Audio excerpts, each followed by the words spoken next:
Hola, aquí Filosoquendo. El día de hoy hablaremos acerca de uno de los colectivos filosóficos más extraños y fascinantes de las últimas décadas. Me refiero al CRU, un grupo experimental de teóricos y escritores formado a finales de los 90. Si te gusta este contenido, recuerda darle like y suscribirte. La CRU no fue nunca una institución formal, ni un grupo de investigación universitario en el sentido académico estricto, sino más bien un virus que se propagó entre las grietas de la teoría.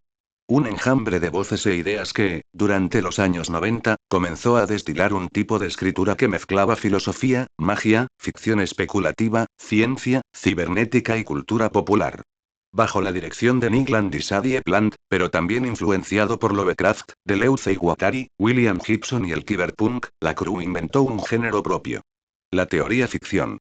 Sus textos parecen surgir de un laboratorio donde la lógica del capitalismo tardío se transforma en mitología viva, donde el tiempo se fragmenta y recombina, donde la historia no es más que un campo de batalla para entidades abstractas que utilizan a los humanos como vehículos. A diferencia de la teoría académica tradicional, obsesionada con la claridad y la rigurosidad, la CRU apostó por la densidad, la oscuridad, el collage, el simulacro y la invocación. Leer sus escritos no es tanto comprenderlos como ser arrastrado por ellos. Sumergirse en un flujo de conceptos que funcionan como conjuros. En el corazón de la CRU está la noción de hiperstición, esa palabra mitad teoría mitad magia, que designa aquellas ficciones que, al ser contadas, se vuelven reales. Una hiperstición no es simplemente una profecía autocumplida, sino un virus narrativo que altera el curso del tiempo.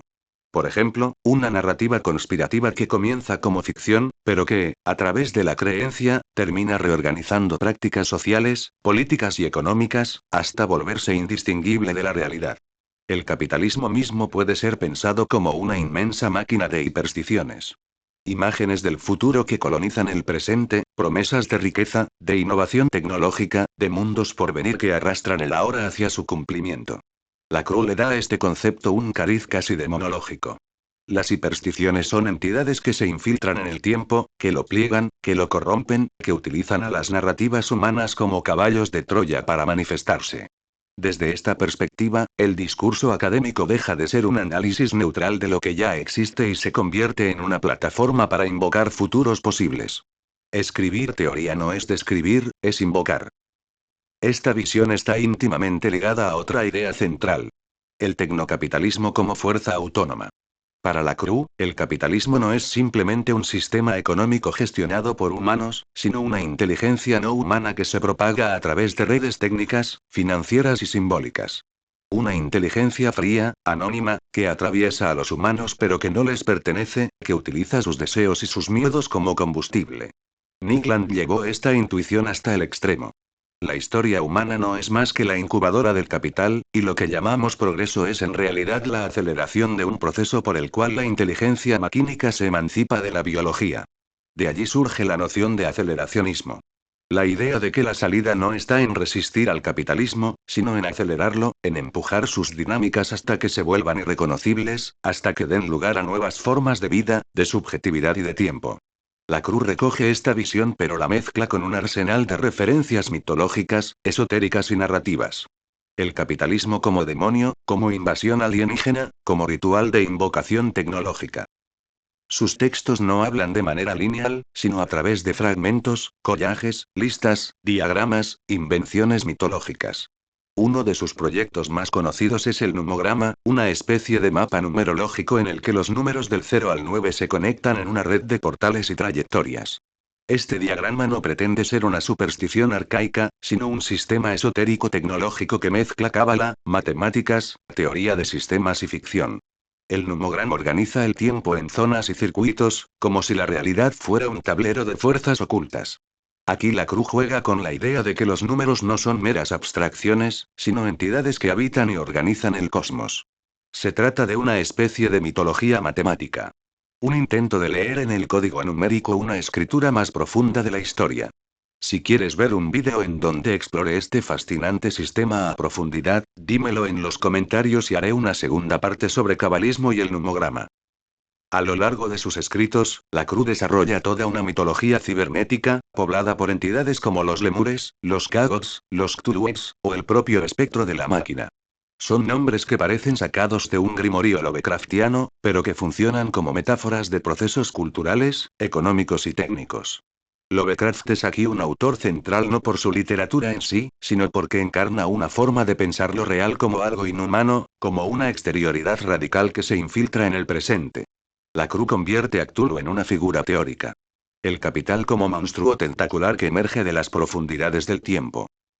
Otro aspecto crucial de la Cruz es su experimentación con el tiempo.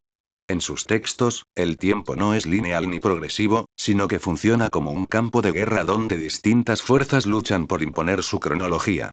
La guerra del tiempo es una de sus imágenes más recurrentes. Un conflicto entre narrativas, entre calendarios, entre futuros posibles que se pelean por volverse reales. En este sentido, la historia no es un relato único, sino una multiplicidad de ficciones que pugnan por imponerse. Aquí la noción de hiperstición vuelve a ser central. El futuro no es lo que está por venir, sino lo que logra instalarse en el presente como inevitable. La escritura de la Cruz es, en sí misma, una puesta en práctica de sus ideas. No se trata de exponer un sistema ordenado, sino de generar un efecto, de producir intensidades. Por eso su estilo es oscuro, fragmentario, alucinado. Busca arrastrar al lector hacia un estado en el que los conceptos se experimentan más que se entienden. Se trata de un performance teórico. En lugar de explicar la aceleración, la produce. En lugar de describir el tiempo roto, lo hace estallar en la página. Si quisiéramos situar a la Cruz en relación con otras corrientes filosóficas, podríamos decir que se mueve en la estela de Deleuze y Guattari, especialmente de Mil Mesetas, con su insistencia en lo rizomático, en lo maquínico, en la proliferación de conexiones inesperadas.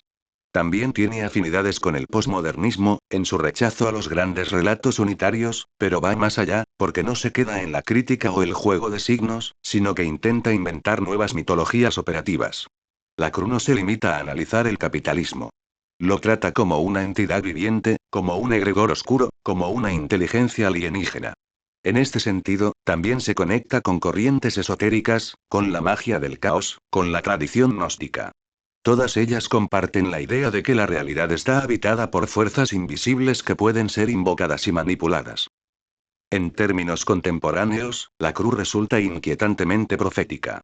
Sus intuiciones sobre el capital como inteligencia maquínica resuenan hoy en los debates sobre inteligencia artificial, sobre algoritmos financieros que operan más rápido que el pensamiento humano, sobre la lógica viral de las redes sociales.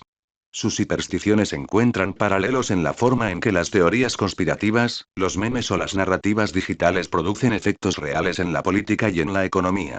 La guerra del tiempo se actualiza en la pugna de relatos que circulan en Internet, donde distintos futuros se proyectan y se intentan imponer.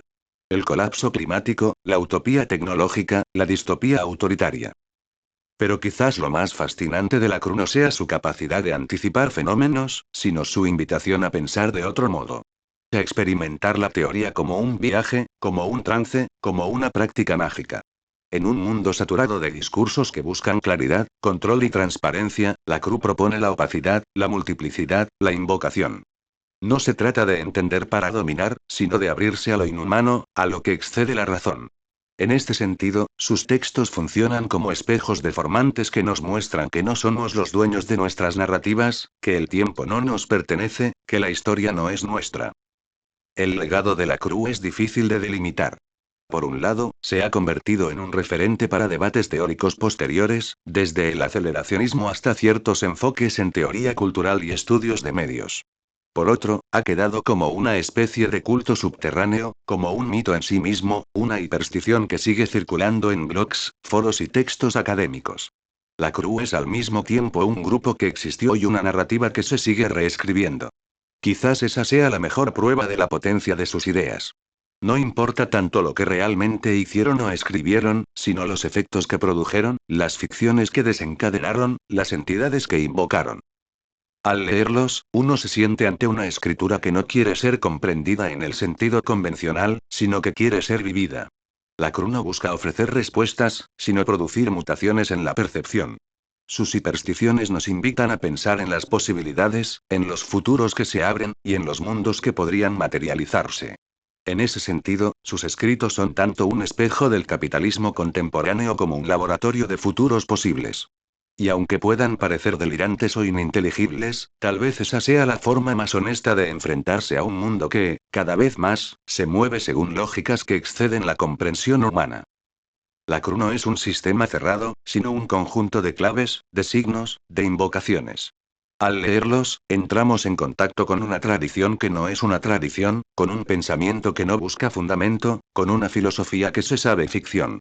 Y sin embargo, es precisamente en esa ficción donde habita su verdad. La verdad de que las narrativas son fuerzas materiales, de que los mitos pueden gobernar economías, de que el tiempo mismo puede ser hackeado por un relato. Esa es, en última instancia, la apuesta de la CRU. Que la teoría no es solo un modo de entender el mundo, sino un modo de transformarlo, de infectarlo, de reprogramarlo. Eso es todo por ahora. Esto fue Filosuquendo y te deseo un feliz resto de día.